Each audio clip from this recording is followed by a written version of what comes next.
മമ്മൂക്ക ഞാൻ ഏറ്റവും ആദ്യം കാണുന്ന ഹീറോ ആണ്. എൻ്റെ വീടിൻ്റെ അടുത്ത്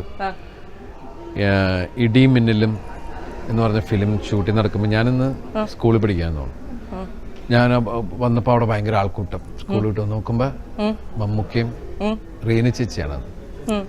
ഇവർ രണ്ടുപേരെ അന്ന് മാറി നിൽക്കുമ്പോൾ നമുക്ക് മമ്മൂട്ടി റീനൊക്കെ ഒന്നുണ്ടാ അങ്ങനെയാണ് നമ്മളന്ന്. പക്ഷെ പിന്നീട് നമ്മൾ അന്ന് ഒരിക്കലും ചിന്തിക്കുന്നില്ല.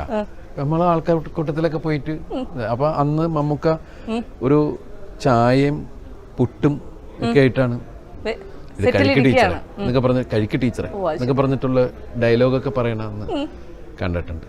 വീണ്ടും തൊട്ടുപുറത്ത് തന്നെയാണ് ആദ്യത്തെ ഷൂട്ടിങ്. അതിനുശേഷം പിന്നെ ഞാൻ സിനിമകളിലൂടെ മാത്രമാണ് മമ്മൂക്കനെ കണ്ടുകൊണ്ടിരിക്കുന്നത്. പിന്നെ ഞാൻ കോളേജ് കഴിഞ്ഞ് മിമിക്രി ഇതിലായി, പിന്നെ അസിസ്റ്റന്റ് ഡയറക്ടറായിട്ട് വന്നു. ആ സമയത്താണ് സൈന്യം എന്ന് പറയുന്ന മൂവിയിൽ. അപ്പൊ അതിന്റെ ഇടയിൽ ഒരിക്കൽ ഞാൻ ഞങ്ങളുടെ കൂടെയുള്ള ജോർജ് ഒരുമിച്ച് മമ്മൂക്കനെ കാണാൻ പോയിട്ടുണ്ട്. ഇൻസ്പെക്ടർ ബൽറാമിന്റെ സമയത്ത് ഷൂട്ടിംഗ് സമയത്ത് നമ്മൾ കാണാൻ പോയിട്ടുണ്ട് ഫോർട്ട് കൊച്ചിയിൽ.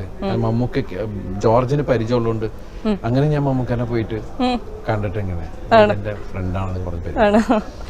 പിന്നെ അത് കഴിഞ്ഞ് സൈന്യം ഷൂട്ടിംഗ് നടക്കുന്ന സമയത്താണ് നമ്മളിങ്ങനെ വെയിറ്റ് ചെയ്യാം. ഞാൻ അബി കുറെ പേരുണ്ട്.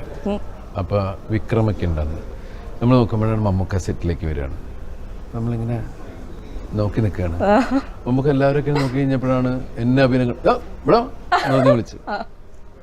അപ്പൊ നമ്മളെ സംബന്ധിച്ച് വലിയ സംഭവമാണ്. അയാളൊക്കെ നമ്മുടെ വീട്ടിൽ സ്ഥിരം എന്നാണല്ലേ. അപ്പൊ ഞാൻ എപ്പോ വീട്ടിൽ പോയി. അപ്പൊ അന്ന് എന്താന്ന് വെച്ചിട്ടുണ്ടെങ്കിൽ ഏഷ്യാനെറ്റിന്റെ കോമിക്കോള എന്ന് പറഞ്ഞ പ്രോഗ്രാംസ് ചെയ്തുകൊണ്ടിരിക്കുക നമ്മള്. പക്ഷെ എനിക്ക് തോന്നുന്നത് ഫോർട്ട് കൊച്ചിയിൽ ഡയാന സെൽവസ്റ്റർ അവരുടെ വീട്ടിൽ മാത്രമേ അത് കിട്ടുള്ളൂ. പിന്നെ ഇതൊക്കെ മദ്രാസിലൊക്കെ കിട്ടും. മമ്മൂക്കക്ക് എവിടെയുണ്ടെങ്കിലും മമ്മൂക്ക ഇതൊക്കെ തപ്പിപ്പിടിച്ച് കണ്ടിരിക്കും. അപ്പൊ ഈ കോമിക്കോളയിൽ നടക്കുന്ന പ്രോഗ്രാംസ് മുഴുവൻ ഇവര് സ്ഥിരം വീട്ടിൽ കാണുന്നുണ്ട്. അപ്പൊ അങ്ങനെയാണ്. പക്ഷെ അന്ന് മുതല് നമ്മളെ എന്താ പറയാ ഭയങ്കരമായിട്ട് കെയർ ചെയ്യും. നമ്മൾ ഈ തമാശകളൊക്കെ പറഞ്ഞുകൊണ്ട് നടക്കുന്നുണ്ട്. എവിടെ പോകുമ്പോഴും നമ്മളെ കൂട്ടത്തിൽ കൂട്ടുക എന്നൊക്കെ പറയുന്നുണ്ടായിരുന്നു.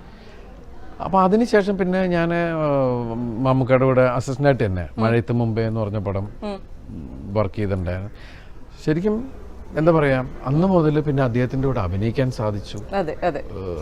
ഫിലിം അതുപോലെ മേഘം, കമ്മത്തൻ കമ്മത്ത് തുടങ്ങിയ സിനിമകൾ മമ്മൂക്കനെ വെച്ച് പടം പ്രൊഡ്യൂസ് ചെയ്യാൻ സാധിച്ചു.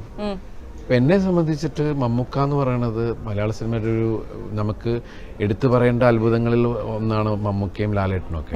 അപ്പോൾ മമ്മൂക്കനെ കുറിച്ച് എനിക്ക് ഞാനിപ്പോൾ എന്താ പറയുക എൻ്റെ ബഡാബായ് എന്ന് ഞാൻ വിളിക്കുന്ന